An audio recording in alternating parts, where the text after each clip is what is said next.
Hey guys, Jay here. I'm back with a video for you guys today. Today I'm going to show you guys a cool tool that I just stumbled across. I don't know if I found it on Instagram or maybe eBay. I'm a sucker for new tools, I have to admit. It's called the QUADRALLEL, and it's made in Michigan. I believe it's made by a maker, you know, a guy like us. A gentleman and his wife produced these back in Michigan. And really what this thing is, see if I can get out of the way so you guys can see a little bit better. It's basically a ball bearing that is sandwiched between two parallels, but they have a spring, and so this thing can allow you to clamp onto parts that are not square. So if you have something that's kind of has a special shape, or it has a compound angle, or maybe it has some draft on it and you need to clamp it into your vise, this will allow you to do that. And so I'm going to take you over to the machine real quick. I'm going to show you, we're going to use a little piece of TIG welding, TIG torch wire as an example, because that's what most of us use, or at least that's what I've always used in the past. And then we'll show you the benefits of using something like this. I think I paid about 114 bucks. This isn't an endorsement or anything like this. This is more of just a show and tell. I'm not going to be going through the whole process of squaring up stock, because there are a lot of machinists that are better and more experienced and more knowledgeable than I am that have already showed a lot of different ways to do that on YouTube. So come on over to the X7 and I'll show you guys how the QUADRALLEL works. This is what we're here to talk about. This is called the QUADRALLEL, and it's a couple of pieces of hardened tool steel with a bearing in the middle and some springs. And so if you have material that isn't square, this can accommodate. A lot of times when you're trying to square up a piece of stock, you might use either a small ball bearing, or a lot of times I'll use like a piece of welding wire. And this is a really good example. I just went over to the shelf and I just saw that we had this mess.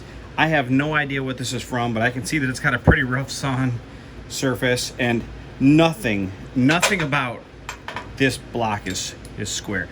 You can see it's sloppy. It is literally sloppy in every single way. And so this, if you were going to use this and you don't have something like a set of dovetailed jaws, you're going to need to square this thing up.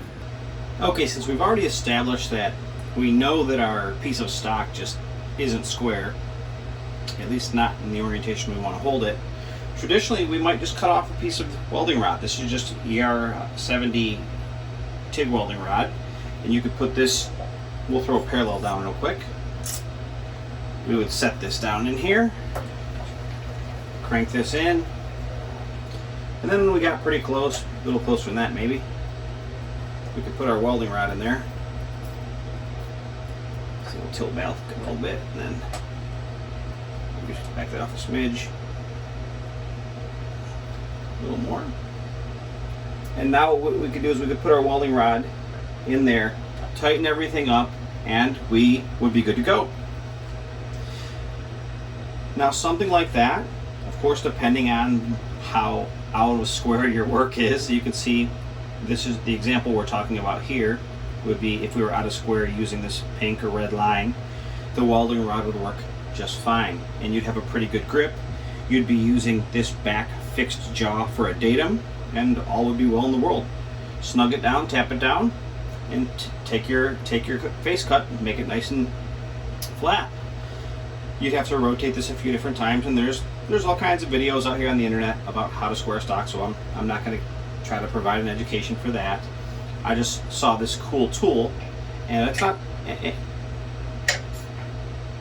I just saw this cool solution that someone dreamt up in their garage. I bought one on eBay and wanted to share it with you. Here's the challenge with the welding rod. It works great in a situation like this, but you can see this blue line. Now what? Over here, that's way more deviation than your welding rod's ever going to allow for. And so the welding rod just isn't going to work in this circumstance. At least not with one try, not with one cut. So we'll back this off a little bit, pull this up out of here. I guess we'll go ahead and pull this parallel out for now. We could leave them in, but now we could take our part, put it up against the fixed vise jaw, and we put our QUADRALLEL in, and this can take up the slack both in this direction here and also this direction here. I mean, obviously you could have a part that's out of square, you know, from a compound cut, and this will still bite down, forcing your part up against your datum or your rear fixed vise jaw so that you can take a cut. If you need to put this whole setup on parallels, obviously it's very easy to do that, so that's something that you could do if you needed to, but I just wanted to share this with you. There's tons of videos, like I said before, on how to square stock, and this doesn't need to be a tutorial for that.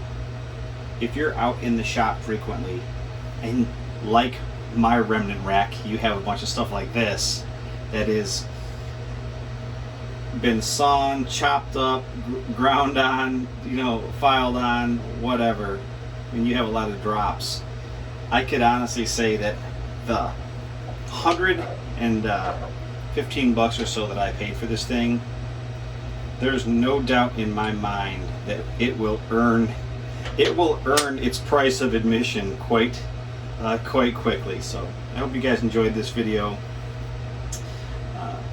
If you guys enjoyed this video, do me a favor, click the thumbs up button. It means a lot to me that you guys come and hang out with me and watch these videos. So hope you enjoy it. Oh, by the way, if you want to look for one of these, you just head over to eBay and type in QUADRALLEL. I believe the gentleman and his wife make these at home, and I think they even have a smaller version for like jewelry style vices and stuff like that. So, all right, that's that. See you guys later. Bye bye.